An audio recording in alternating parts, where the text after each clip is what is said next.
ভালোবাসার জন্য এর থেকে বড় কোনো উদাহরণ বা এর থেকে আপনাদের শিক্ষা নেওয়ার বড় কোনো স্টোরি আজ অব্দি আমি বলিও নাই, না আমি আর হয়তো এমন স্টোরি পাবো। তো আজকের স্টোরিটা মনোযোগ সহকারে শুনে যাবেন ভাই, মানে আপনার পুরো জীবন পরিবর্তন করে দেওয়ার মতো একটা গল্প।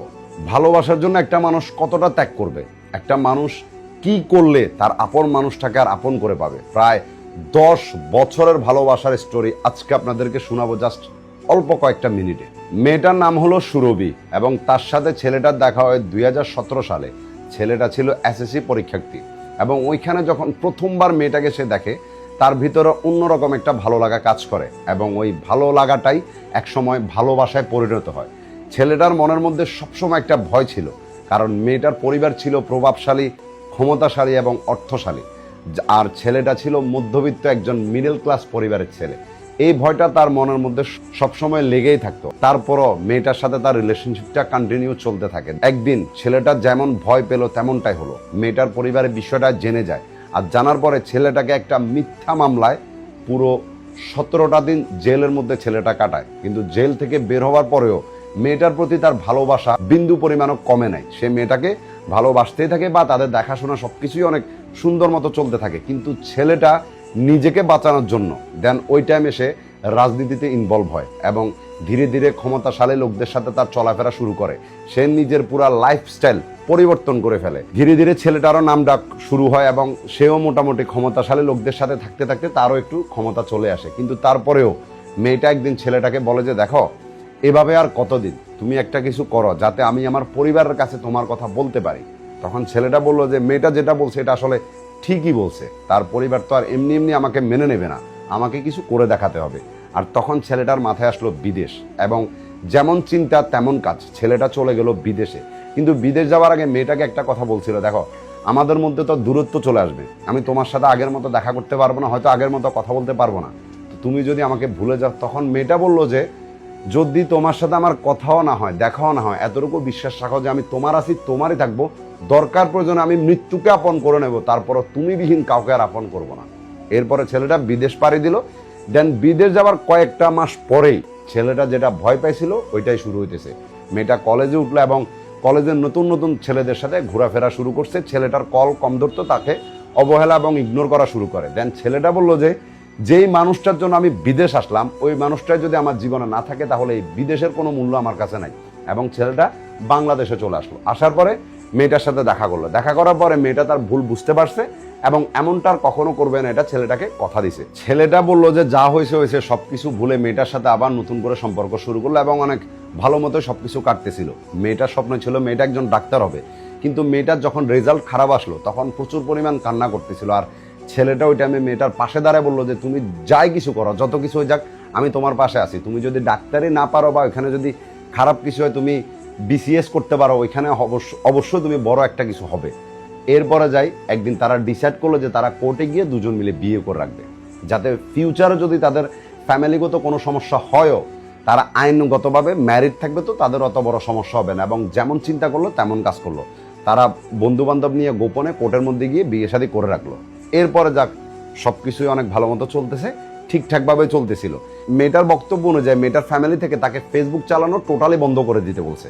তো মেয়েটার সাথে ছেলেটার কন্ট্যাক্ট হতো শুধু একমাত্র হোয়াটসঅ্যাপে। এর ভিতরে কিন্তু ছেলেটা অনেকবার বললো তোমার যদি ফেসবুকে আইডি না থাকে তুমি আমার আইডি ইউজ করো, সমস্যা নাই। কিন্তু মেয়েটা বললো যে আমি চাই না যে কোনো ফেসবুক এসব দ্বন্দ্বেতে পড়ি, আমি পর্দাশীল একটা মেয়ে, নামাজ কালাম পড়ি, আমি ওগুলো নিয়ে ব্যস্ত থাকতে চাই। তোমার সাথে হোয়াটসঅ্যাপে আমার কথা তো হইতেছে, তো সমস্যা নাই। ছেলেটা ভাবলো যে যেভাবে চলতেছে সবকিছু ঠিক চলতেছে, দেন ছেলেটা যদি একটা কিছু করতে পারে মেয়েটার পরিবারকে জানাবে, তো আর তেমন কোনো সমস্যা হবে না। কিন্তু ওই টাইমে মেয়েটা বললো যে আমার পরিবার এখনো সন্দেহ করে যে আমি তোমার সাথে সম্পর্কে আছি, তো তুমি একটা কাজ করো, তোমার ফেসবুকে তুমি বিভিন্ন মেয়েদেরকে নিয়ে ছবি বা মেয়েদেরকে নিয়ে ভিডিও ছাড়ো, যাতে আমার ফ্যামিলি বুঝতে পারে যে আমার তোমার সাথে কোনো সম্পর্ক নাই এবং তুমি অন্য মেয়েদের সাথে কথাবার্তা বলতেছো।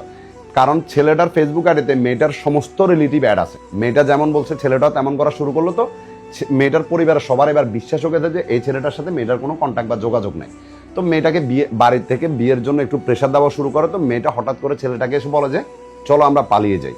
তখন ছেলেটা বললো যে না, আমরা পালাবো না, যদি আমরা পালিয়ে যাই দেখা গেছে তোমার পরিবারেরও বদনামি হবে, আমার পরিবারেরও বদনামি হবে, পালানোর দরকার নেই, একটু ধৈর্য ধরে দেখবা সবকিছু আমরা সুন্দর মতোই হ্যান্ডেল করব, দেখবা দুজনের পরিবার মানিয়ে নিয়ে আমি তোমাকে বিয়ে করব। কিন্তু মেয়েটাই কথাটা কোনো মতে মানতে রাজি না।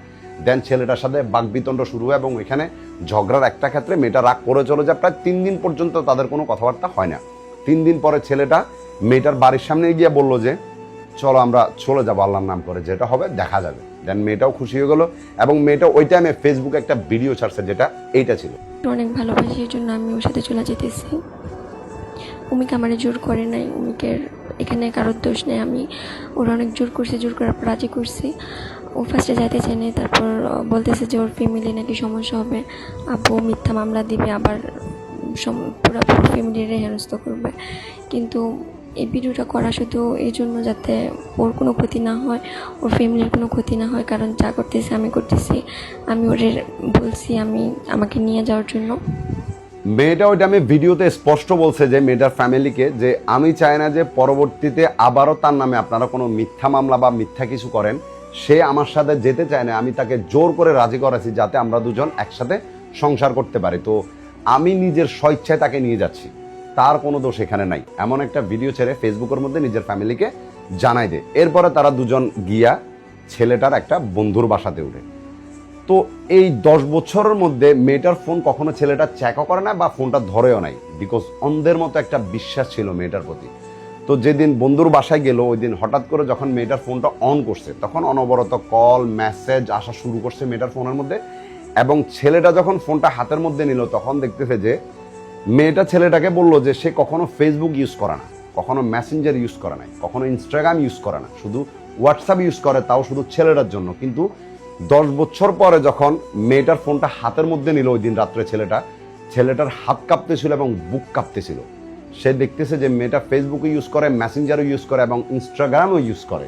আর ওই মেসেঞ্জারে যখন ঢুকলো দেখতে পেল যে সে আসলে অনেকগুলো ছেলের সাথেই কথা বলছে এবং একটা ছেলের নাম ছিল শামীম, যার সাথে অনবরত তার অনেক ওই ধরনের টেক্সট চলে যেটা একজন প্রেমিক প্রেমিকার মধ্যে চলতে থাকে। আর যখন মেয়েটাকে কান্না ঝরা কণ্ঠ নিয়ে ছেলেটা জিজ্ঞেস করলো যে এগুলা কি দেখতেছি আমি, তখন মেয়েটার মুখে কোনো উত্তর ছিল না। ছেলেটা বলল যে তোমার জন্য নিজের ক্যারিয়ার ছাড়লাম, বিদেশ ছাড়লাম, এত জেল খাটলাম, এত কিছু করলাম, তারপরে তুমি আমার সাথে এমনটা কেমনে করতে পারলাম। তখন মেয়েটার কোনো উত্তর নেই, সে নিস্তব্ধ হয়ে নিচের দিকে তাকায় আছে। পরে ছেলেটাকে শুধু এটা বললো যে ওই ছেলেটাকে আমার অনেক পছন্দ ছিল এবং আমি ওকে বিয়েও করতে চাইছি। আমার মামা ছেলেটার বাড়িতে বিয়ের প্রস্তাবও পাঠাইছে। আমি এগুলো তোমার এই জন্য বলি নাই যে যাতে তুমি কষ্ট না পাও। এই সব কিছু দেখার পরে ছেলেটার মুখে কোনো শব্দ ছিল না যে মেয়েটাকে কি বলবে। আর তখন মেয়েটা কান্না ভরা গলা নিয়ে বলতেছে যে আমি কোরআন শরীফ ছুঁয়ে কথা দিতেছি, আমি কোরআন শরীফ ছুঁয়ে তোমাকে বলবো যে আমি আর কখনো এমন ভুল করব না। তখন ছেলেটা বলল যে কোরআন শরীফটা তো তোমার কাছে একটা খেলনা হয়ে গেছে, কারণ এর আগেও অনেকবার তুমি কোরআন ছুঁয়ে কথা দিছো যে তুমি এমন কিছু করবা না। যখনই তোমার সাথে আমার কোনো বিষয় নিয়ে সন্দেহ হতো বা ঝগড়া হতো, সাথে সাথে তুমি কোরআন শরীফ ধরতা। তো তোমার কাছে তো আল্লাহর কোরআন আর আল্লাহ নবী রাসূল এগুলো তো একটা খেলনা ছাড়া আর কিছুই না। তো ছেলেটা ভাবলো যে আমি আসলে কি বলবো কি করবো, আমার মাথার ভিতরে কোনো কিছু ঢুকতেছিল না। ঠিক আছে, দেন সকাল হলো। সকাল হওয়ার পরে আমি সিদ্ধান্ত নিয়েছি যে ওরে আমি রাখবো না, ওর বাসায় পাঠিয়ে দেবো। তো আমি যখন এই কথাটা ওরা বললাম তখন ওর মুখ থেকে একটা কথা বেরোলো যে আমি এখন বাড়িতে কি মুখ নিয়ে যাব। তাহলে তুমি একটা কাজ করো, তুমি আমার ফ্যামিলিকে ফোন করে বলো যে আজ থেকে 9 বছর আগে যে আমার ফ্যামিলি তোমার নামে মিথ্যা মামলা দিছিল, এই জন্য তুমি প্ল্যান করে আমাকে উঠাই আনছো একদিনের জন্য। আর এটা বললে আমার ফ্যামিলিতে আমার কোনো সমস্যা হবে না। ভাবেন ওই সিচুয়েশনে মেয়েটা নিজের কথা চিন্তা করছে। দেন ছেলেরা তো পাগল, বোকা বলতে পারেন, গাধা বলতে পারেন, যা বলেন। ওই ছেলেটা মেয়েটার ফ্যামিলিকে ফোন করে এটাই বলছে যে আমি প্রতিশোধ নিছি 9 বছর আগে যে আমার নামে মিথ্যা মামলা দিছিলেন, এই জন্য আমি প্রতিশোধ নিছি, আপনাদের মেয়েকে আমি উঠে নিয়ে আসছি। এবং মেয়েটাকে পরের দিন সকালে একটা গাড়ি ভাড়া করে মেয়েটার বাড়িতে পাঠিয়ে দিছে। ছেলেটার কান্নাকাটি এখানে শেষ নাই, বুঝেন। দেন পরের দিনই ছেলেটা জানতে পারে যে এই মেয়েটা ছেলেটার নামে মামলা দিছে, যেখানে বলা আছে যে মেয়েটাকে অপহরণ করছে এবং মামলাতে ছেলেটার মা বাবা এবং ছেলেটার কিছু বন্ধুর নাম পর্যন্ত উল্লেখ আছে, যারা মেয়েটাকে অন্ধের মতো ভালোবাসতো এবং বিশ্বাস করতো। বুঝতেছেন, বিকজ তারা তো আগে বিয়ে করছিল, আর বিয়ের কথাটা ছেলের পরিবার কিন্তু জানতো এবং ছেলের বন্ধুরাও জানতো। তো ছেলেটা ভাবলো যে আমি আসলে কার জন্য কি করলাম, নিজের উপরে সমস্ত দোষ নিলাম, সব কিছু নিলাম, তারপরেও আমার নামে মামলাটা দিল। এবং পুলিশ আর র্যাব ছেলেটাকে অন্ধের মতো মানে খুঁজতেছে শুধু। এবং মেয়েটা আর মেয়েটার ফ্যামিলি মিলি এই ছেলেটাকে দুনিয়ার থেকে সরানোর জন্য লোক ভাড়া করে লোক ধরায় রাখছে। আর ছেলেটা শুধু লুকায় লুকায় নিজের জীবন বাঁচাইতেছে। আর এই সমস্ত কথা ছেলেটা নিজের ফেসবুকে স্ট্যাটাসে ছাড়ছে। জানি না ছেলেটা দুনিয়াতে থাকবে না, কিন্তু আপনি একবার ভাবেন 10টা বছর এই মেয়েটার জন্য ছেলেটা তার জীবন শেষ করছে, নিজের বিদেশ যাওয়া ক্যান্সেল করছে, মিথ্যা মামলায় জেল খাটছে, এখনো পুলিশের দৌড়ানি খাইতেছে। মানে এত কিছু করার পরেও একটা মেয়ে কেমন করে ধোকা দিতে পারে আপনি একবার ভাবেন। তো এই স্টোরিটা বলার পিছনে রিজনটা কি জানেন? একটা মেয়ের জন্য তুমি যে তোমার ক্যারিয়ারটাকে স্যাক্রিফাইস করতেছো ভাই, করিও না। হাত জোর করে বলতেছি, করিস না ভাই। নিজের ক্যারিয়ারটাকে আগে চুজ কর। মেয়ে তোর জীবনে আসবে আর যাবে। ভাব 10 বছর পর্যন্ত একটা মেয়ের পিছনে পড়ে থাকার পরেও 10 বছর পর্যন্ত যে মেয়েটাকে অন্ধের মতো বিশ্বাস করছে, সেই মেয়েটা যদি এমন করে ধোকা দিতে পারে, তুই কেমনে ভাবতেছিস 2 দিনের পরিচয় বা মেয়েটা তোকে কখনো ধোকা দিবে না? কেমনে? একবার ভেবে দেখ, একবার চিন্তা কর।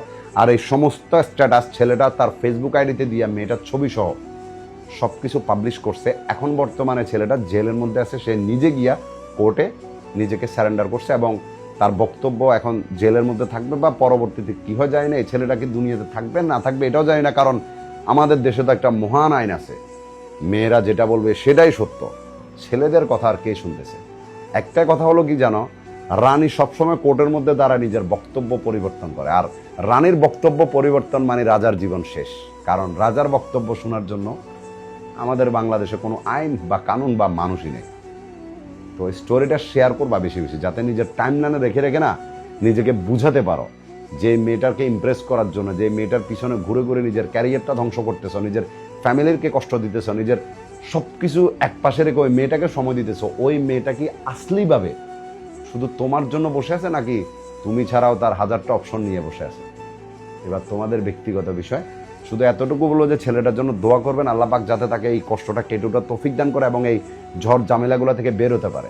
তবে একটা কথা সত্যি, যে সব কিছু যদিও একদিন ঠিক হয়ে যায়, কিছু ক্ষত থাকে যেটা কখনো ঠিক হয় না। আর এই ছেলেটার এই কষ্টটা কখনো সে মুছতে পারবে না ভাই। 10 বছরের স্মৃতি কেমনে ভুলতে পারবে?